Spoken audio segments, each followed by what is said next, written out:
Hello friends, हमारे YouTube channel पर आप लोगों का बहुत बहुत स्वागत है। आज मैं आप लोगों को हरछठ माता की कथा सुनाऊंगी। अब मैं शुरू करती हूँ।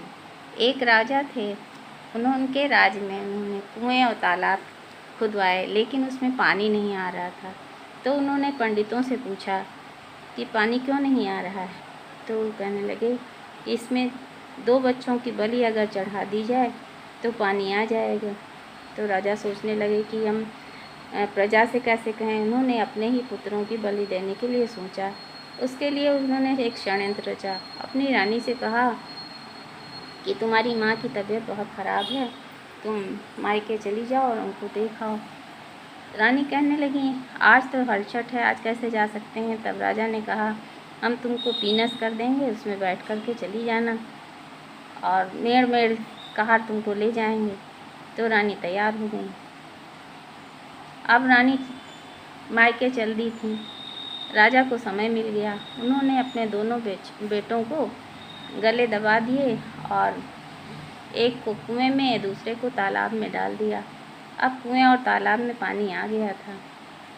रानी चलती चलती पीनस में बैठी हुई मायके पहुंची। जब मायके पहुंची तो दरवाजे पर उनकी माँ खड़ी थी।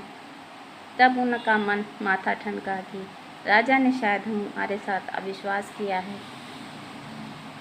अब वे तुरंत उन्होंने कहारों से कहा कि हमें तुरंत राज्य में ले चलो और जहाँ पर राजा ने कुएं और तालाब खुदवाए हैं वहीं पर ले चलो। सबसे पहले वो कुएं के पास गए तो वहाँ उन्होंने देखा कि उनका बेटा जो है, पानी ऊपर तक भरा हुआ है और बेटा ऊपर से नीचे तक आ रहा है। उन्होंने बेटे को निकलवा लिया कहार से कह करके, फिर उसको पीनस में बैठा लिया। फिर वे तालाब के पास पहुंची तो वहाँ भी तालाब में पानी खूब भरा हुआ था और बेटा ऊपर से नीचे तक आ रहा था। तो उसको भी निकलवा लिया, उसको भी पीनस में बैठा लिया। माता हरछठ माता की कृपा से वो दोनों बच्चे जीवित थे।